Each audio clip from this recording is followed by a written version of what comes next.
Hey everybody, my name's Nick, and I thought I'd put my thoughts on English rugby as it is at the moment. I feel like there's some things that people aren't talking about, and I don't have insight, but I have a perspective that I feel like is a little bit different to everybody else. So let's start with where we are, right? Eddie Jones gets fired, Steve Borthwick's brought in. Eddie Jones gets fired because he does the perpetual, I'm preparing for the World Cup, even though that's what he's done with the previous World Cup and they ended up as runners-up. This time round has led to a knee-jerk reaction where I feel like the RFU and general punditry hasn't kind of taken the past into account, and they basically just dashed away Eddie Jones's previous performances in World Cups and kind of just lost faith in the theory that that's what he's going for. Which is fair enough. Maybe you want solid performances year round. That's a decision you make, but it's maybe not a decision that you make a few months beforehand. But at the time, I wasn't too displeased about it because I knew who was the next in line. And, you know, I'm a little bit biased. I'll show you why.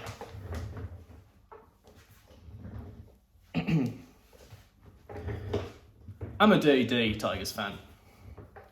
Goddamn, I'm dirty.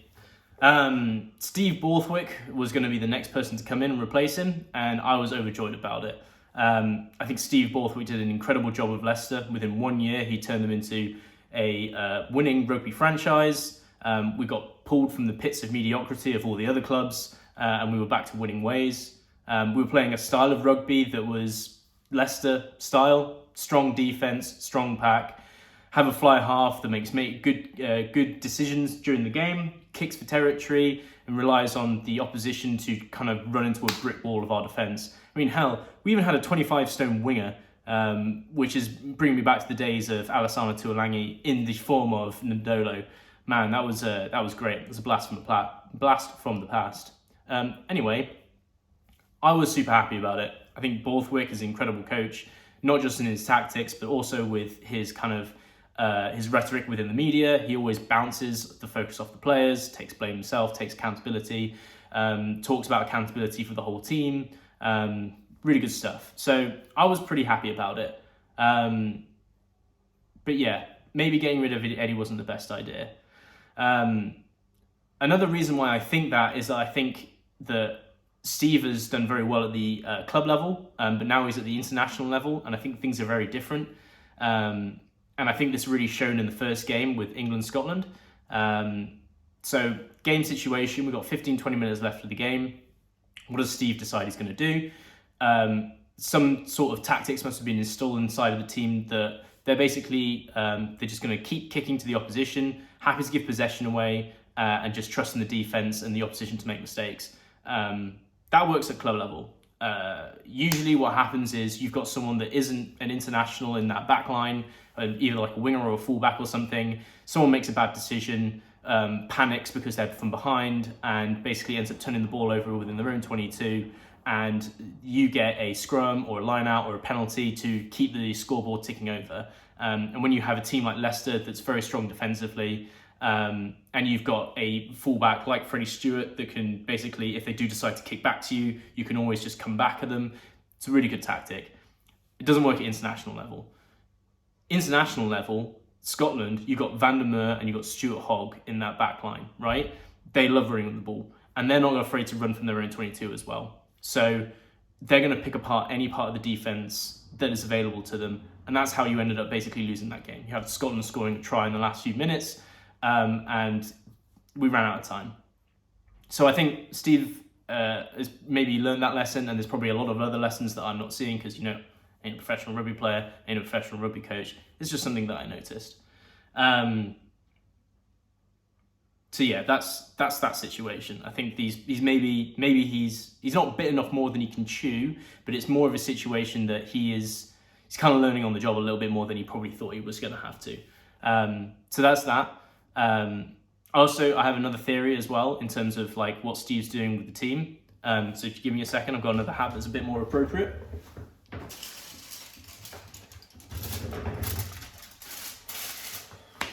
I have a theory. I have a theory that Steve is thinking about a theory. And this theory is that Smith and Farrell can't play on the same pitch together. I think there's a juxtaposition between the two players, right? You've got Marcus Smith, incredibly inventive, hugely talented at breaking the line, finding gaps, all that jazz. And then you have Owen Farrell, that he's trying to, well, in the past we tried to shoehorn him at inside centre. And so we have that kind of both positions of someone with a great decision-making brain who is also very tough and can kind of kick for territory and stuff like that, while also having the inventiveness. And it's not really worked out. I feel like it has kind of led to situations in games where they're not kind of mind melding and they're not making the same decision-making together. You know, they're not quite mixing and matching quite well. And I feel like this theory is probably kind of pretty well known within the rugby community. I think everyone's thought about it or talked about it with their friends and, you know, with people who are friends of rugby, with rugby, of course, and fans alike. But yeah, I think what Steve Borthwick's actually done is within the Six Nations, he's kind of tested all three combinations. I think he's tested having Smith and Farrell on the pitch at the same time. England, Scotland, it was a loss. He's tried just having Farrell on the pitch and leaving Smith on the bench. This was evidenced in the Italy game and the Wales game. They were ugly wins, but we won. And then there was the France game when it was just Smith, and we all know what happened there. You know, we don't need to relive it. It was awful. Goddamn awful. I think Borthwick decided that no matter what's going to happen, he's going to have those selections of fly half combinations. He's going to test them all at various points. And the result of that is, well, I think he's probably decided that Farrell's the way to go. And I tend to agree with him. I think Marcus Smith is an incredibly talented player. I think he's very, very, very, very good. But the problem is I think that Marcus Smith is, and I think this is the same for Finn Russell as well, like for 57 minutes of the game, incredible. Best player on the pitch, unstoppable. You know, he's seeing things that no one else is seeing, creating gaps. But then there's the rest of the time on the pitch that they go a bit quiet. The game's not in their control anymore. Maybe they're trying different things and it's not working out. Maybe a kick goes awry and it puts the team under pressure. And in my personal opinion, I think this, it can hide a less talented pack. If you've got someone that's inventive that can create something out of nothing like that and just charge down the field and score a try, it can kind of plaster over a lot of the deficiencies that you have within a pack. Sorry, I take this out. I feel a bit ridiculous now. It can plaster over what you've got as a deficiency in a pack. And I don't think England have that. England have a very, very talented pack. I think you've got Ellis Genge, who's probably the best loose head in the entire world. The rest of the pack is also incredibly talented, including Dan Cole coming back from Leicester. That was a hell of a decision to bring in a 36-year-old prop with a fused neck. Just joking. I'm not 100% sure about that selection. Even as a diehard Leicester fan, I'm not sure I could be fully behind Dan Cole coming in and being a replacement prop. Mario Toje, I think he's incredibly talented, but the problem, he's going through a bit of a bad period with his play right now, but you know, you'd pick him over the vast majority of people anyway, just because of the talent. You know, great players have dips in form. You know, we see it in every single sport. So I don't think there's anything to worry about. Jack Willis, I think, is someone that I want to mention as well. I mean, I don't have enough time to watch all of rugby. I have a full-time job. Hopefully, maybe one day I can commentate on rugby. I mean, that's a far-fetched dream, but we'll see what happens. And I'll be able to watch more of it. So I haven't actually been able to watch Jack Willis that much. But when he came into England and I saw him being selected, didn't know too much about him. And I thought, here we go. This is another flanker that's playing 7, that's too tall for the position. It's just going to be another 6 on the pitch. Boy, I could not have been more wrong. This guy can get over, he can get a low center of gravity, he can get over the ball, he can turn the ball over, and he's a great tackler. He's basically like all the best things of a 6 and 7 that I've seen. Incredibly talented. Very excited for him. I think Don Brandt is underrated. He had some bad fixtures, but I think he is the talent for number 8. But yeah, I think when you have a pack like that that's world class, you don't need a fly half that's super flair. What you need is a fly half that doesn't make mistakes, makes some great game time decisions, is a really accurate kicker, and can benefit off your pack creating momentum. And that's why I feel like Farrell is maybe a little bit more suited to be the fly half of England.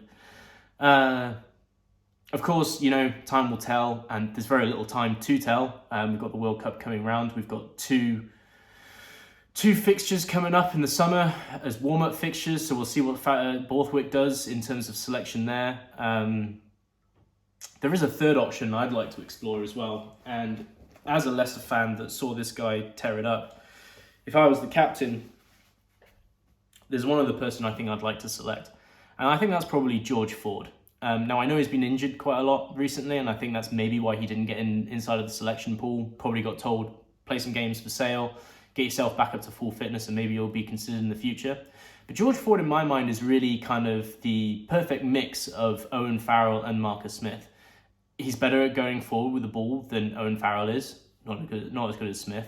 But I think he's also got the kicking talent and the kicking ability that Farrell has. I think he's very good at pinpoint kicks, rarely misses a three-pointer. Generally, I just think he's the best of both worlds, and he could be the perfect solution for England. He could unleash a backline that's pretty talented, as well as also rewarding forwards and keeping the momentum going forwards rather than taking a step backwards. But we'll see. I'm not the England coach at the end of the day, just another talking head. So we'll find out, I guess. Anyway, thanks for tuning in. I'll catch you later. Peace.